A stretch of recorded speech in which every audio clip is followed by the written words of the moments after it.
सुनवाई आज पूरी हो गई है। दोनों पक्षों की बहस सुनने के बाद जो है न्यायालय ने अपना निर्णय सुरक्षित कर लिया है और 27 दिसंबर मंगलवार को जजमेंट जो है न्यायालय अपना देगा इस पूरे प्रकरण पे। सर, उसके अलावा कहा जा रहा था कि सरकार ने जो हलफनामा दाखिल किया उसके बाद बहस हुई, तो उसमें क्या कुछ रहा आरक्षण को लेकर? सरकार ने अपने हलफनामे में अपने एक्शन को डिफेंड किया कि जो हमने नोटिफिकेशन जारी किया है वो बिल्कुल सही तरीके से जारी किया है, लेकिन कोर्ट उनसे बहुत ज़्यादा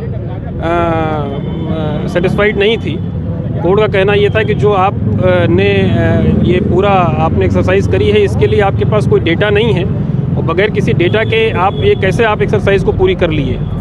और कोर्ट उनसे डेटा मांग रही थी, लेकिन सरकार की तरफ से कोई किसी प्रकार का कोई डेटा जो है न्यायालय को के समक्ष प्रस्तुत नहीं किया गया।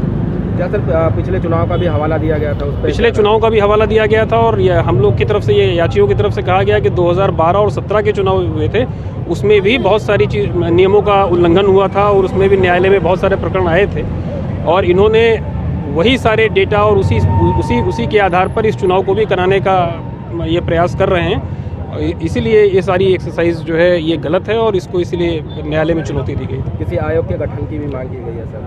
वो आयोग के गठन की बात थी, लेकिन कोर्ट न्यायालय किसी आयोग के गठन के लिए आदेशित नहीं कर सकता है। ये विधायिका का काम है, लेजिस्लेशन का काम है, वो अपना खुद तय करेंगे कि कैसे अगर कोई सुप्रीम कोर्ट का जजमेंट है या कोई अगर एक्ट है उसको कैसे वो लागू करेंगे, उसके लिए क्या एक्सरसाइज करनी है, ये लेजिस्लेशन का काम है। इस पर कोर्ट का व्यू क्लियर था कि हम इस संबंध में कोई डायरेक्शन नहीं दे सकते। क्या लग रहा है सर 27 तारीख को जो? अब ये हम कैसे बता सकते हैं, न्यायालय का निर्णय जब आएगा तब पता लगेगा। क्या जब तक ये स्टे लगा रहेगा? तब तक स्टे चलेगा।